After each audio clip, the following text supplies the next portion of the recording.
टंडो जानमंग वेझो सांगी फराव वासी सिद्दीक ऐं संदसि भाउ गुल हसन चांडियो ऐवान सहाफ़त जी ऑफिस पहुची सख़्त एहतिजाज कंदे इल्ज़ाम हयो आहे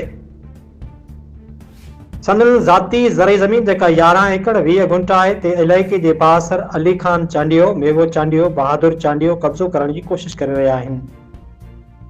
मुतासिर धुर मूजिबि ॼाणायल माण्हू हथियारनि जे ज़ोर ते ज़मीन ते कब्ज़े लाइ कोशिशूं करे रहिया आहिनि ऐं अॼु बि संदन मथां हवाई फायरिंग कई वई जॾहिं त मौत मार धमकियूं पिणु ॾिनियूं वयूं आहिनि। सिद्दीक ऐं गुल हसन चांडियो जो चवणु हो त हू सख़्त ख़ौफ़ ऐं दबाउ वेठा आहिनि जॾहिं त हू पंहिंजे तहफ़ुज़ लाइ टंडो जान मोहम्मद थाणे ते NC दाख़िल कराए चुका आहिनि।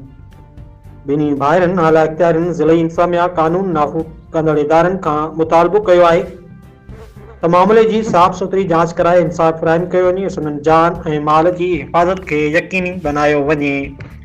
रिपोर्ट करे रहियो आहे गुलाब खास के लिए टंडो जान मोहम्मद।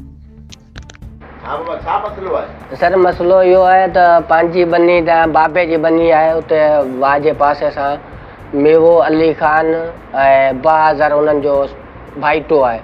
इहे बंदूकूं बिना लीसन हथियार खणी फायरिंग करे असांखे कब्ज़ो करणु चाहिनि था बनी ते चवनि था असांजी आहे। असां ग़रीबनि सां कयो वञे इंसाफ़ कयो वञे। असीं थाणे ते बि NC कराया आहियूं टंडे जान मोहम्मद वारे थाणे ते NC कराया आहियूं। इहो सुबुह जो 7 बजे असीं पंहिंजी बनी ते वियासीं चकर ॾियणु उन्हनि चयो त अव्हांजी बनी आहे कोन असांजी आहे अव्हांजो हिते खातो कोन्हे अवी कागज़ात खणी अचो असांजा ही साबूत पिया आहिनि। असांखे हवाई फायर करे बंदूकूं पिस्टल खणी कुआड़ियूं खणी माण्हू गॾु करे विढ़ण आया आहिनि। असांजो अदालत कई वञे।